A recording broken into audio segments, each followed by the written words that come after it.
British illustrator and artist John Byam Shaw was born in 1872 in Madras, India, where his father was the registrar of the High Court. But the family returned to England in 1878 and settled in London. It was obvious that Shaw had a real talent for drawing, and at the age of 15 he enrolled at St John's Wood Art School. And from 1890 he continued his studies at the highly selective Royal Academy School.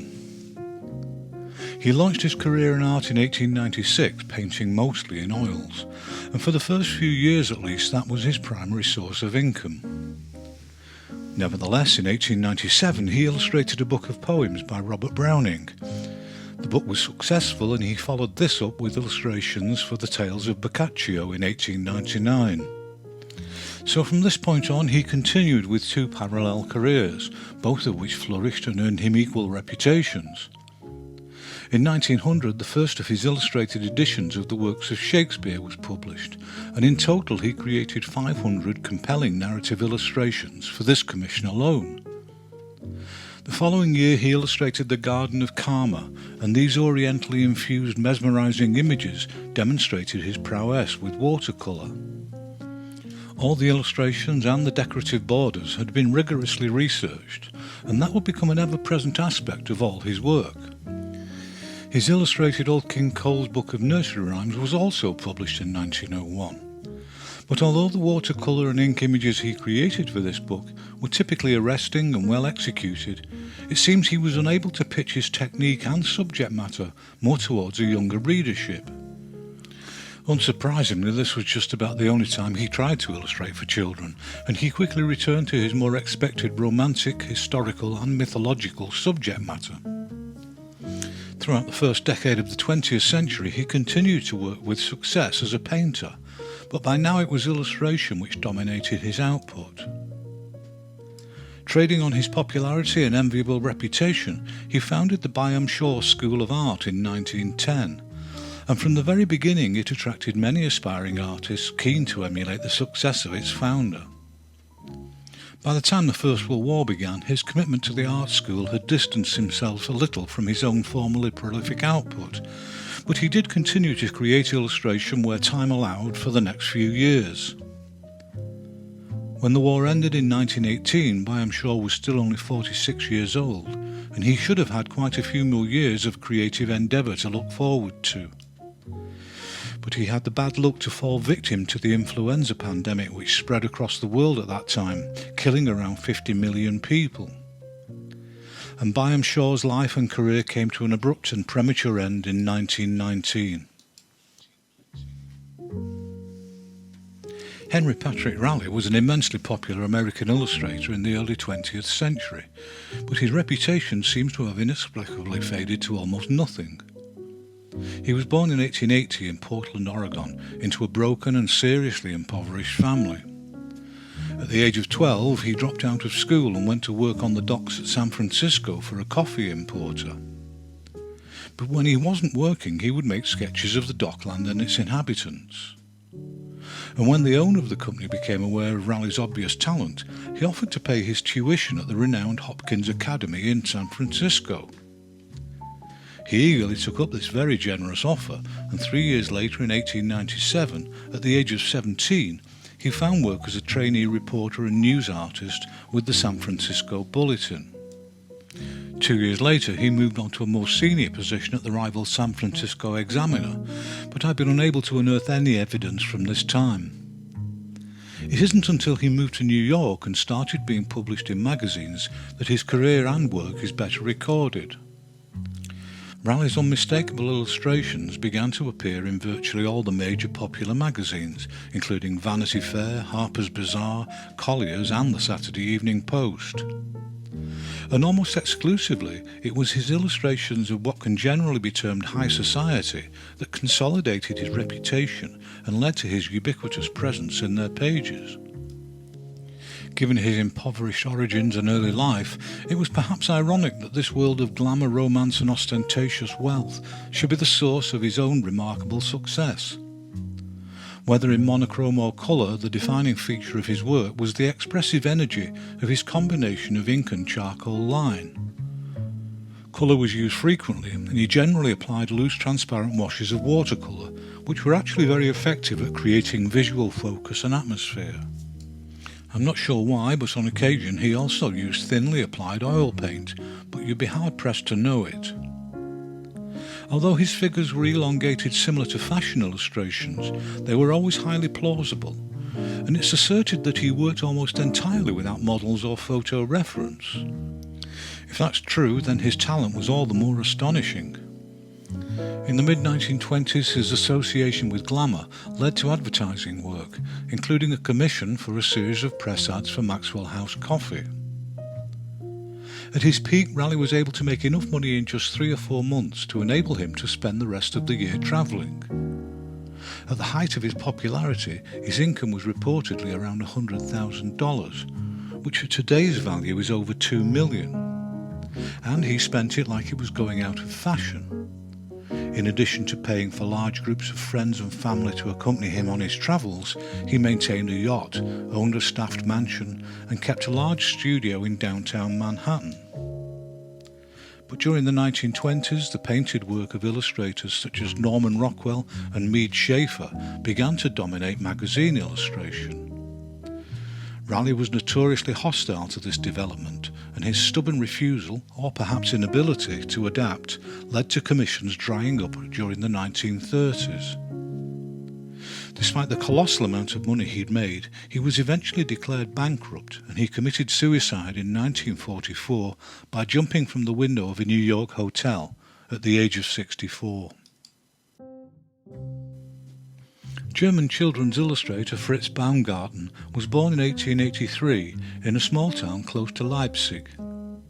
He trained as a lithographer there, and from 1903 to 1905 he studied at both the Royal Academy of Art in Dresden and the Royal Academy of Fine Arts in Munich.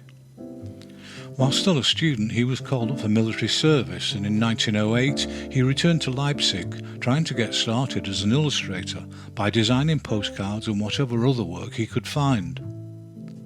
During the First World War he rejoined the army and was awarded the Iron Cross for bravery. Consequently, it was the 1920s before he began working in earnest as an illustrator of books for children. His images were created with tight expressive pen line and tonal washes of luminous watercolour. Oddly, he doesn't appear to have created a lot of monochrome work, and among what examples I could find, only a couple were created as line only. All his work was resolutely cheerful and unthreatening, and even when taking on stories such as those of the Brothers Grimm, the menace and gothic mood of the originals was glossed over to make them safe reading for little readers. During his career he published well over 500 works for children, and in addition to illustrating his own authored stories, he also had successful collaborations with other writers too. In the 1920s, Baumgarten created numerous illustrated board games using the same themes and imagery as his books, and these two became very popular in Germany. And as his popularity grew and endured, merchandising such as advent calendars and greetings cards were created from his endearing images. Throughout the entirety of his career, he not only stuck with his gnome and animal-themed stories, but also never ventured into other areas of illustration, so there's no advertising or magazine work in evidence. Unfortunately, in 1944, his home in Leipzig was bombed, and many of his original drawings and paintings were lost in the fire, but at least the printed versions have endured. When the war was over, Germany was split by the Allies into East and West, and unfortunately for Baumgarten, Leipzig fell under Russian communist control. This made publication in the West problematic, and under the harsh regime in the East, his charming woodland fantasies were increasingly considered an unwelcome relic from the past. Even so, he carried on working until 1960, when he was in his late 70s, and he then retired from illustration. Sadly, his wife died not long after, and devastated by the loss of his life partner, he committed suicide at the age of 83 in 1966. Spanish illustrator Francisco Lopez Rubio was a critically important figure in the development and modernization of popular illustration. But even in Spain, he's nothing like as widely remembered or appreciated as he deserves to be. Even now, there are many illustrators working in what could rightly be called the Rubio style, who had never even heard of him. He was born in 1895 in Motril near Granada, and 20 years later, in 1915, he left for Madrid to begin a career as an illustrator, apparently without benefit of any formal art education. He managed to get a job in the editorial offices of the magazine Blanco y Negro.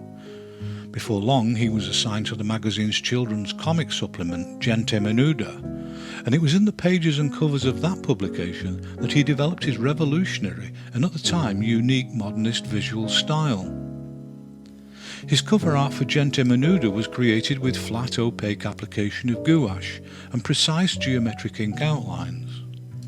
Whether they were painted as black, white and grey, or they used a muted but distinctive colour palette, I'm unable to tell. It may well be that the images I've used are from scans of the original artwork, in which case they could well have discoloured with age, and there are signs of touching up with white paint, which hasn't discoloured as much as the paper. But then some covers seem to have been printed in blue, so it's really anybody's guess. Stylistically, there was nobody quite like Rubio. He'd taken the basic cartoon templates of American characters such as Felix the Cat, Mickey Mouse and Betty Boop, and created a world of geometric construction and isometric projection virtually unknown in Europe at that time. Sometimes there were freehand elements in his images, but most commonly his was a world of circles and tubes. It seems he had little time for reality, and there was a profoundly surreal comical quality to the scenarios he created. He didn't confine himself to only working for his employers, and his highly distinctive ultra-modernist images began appearing across a wide range of popular Spanish magazines, including Muchas Gracias and Nuevo Mundo. Here his work appeared in full colour, and it isn't clear whether he was using the same flat painted technique or whether it was separate print runs of spot colour. In the early 1920s he became a staff artist for the magazine Buen Humor, and although this too was a magazine for adults, he continued to create mad environments populated with unlikely garishly coloured characters. His colour illustrations were featured on the magazine's covers for more than a decade, and they demonstrated the high level of visual communication he was able to create from a style which should on paper have looked merely diagrammatic. And in 1927 he co-founded and collaborated with similarly inclined illustrators on the magazine Gutierrez, which was set up as an alternative to Buen Humor. It didn't manage a particularly long run, but nevertheless, during its relatively brief existence, he managed to create a long line of equally compelling and surreal covers. The sources state that in the early 1930s he worked as a cartoonist for the Spanish production company Zeta, but frustratingly I haven't managed to find any evidence of this. In 1936 the Spanish Civil War erupted, and during this bloody conflict it's highly likely that frivolous activities such as humorous illustration would be put on hold. But even when the war was over there seems to be no more work from Rubio, or at least none I can find. He would have only been in his later 40s at the time, and he didn't die until 1965 in Madrid when he was 70 years old, so I find it hard to imagine he stopped working altogether. Well, that's all there is for now, so it's goodbye from me until the next time. See you then.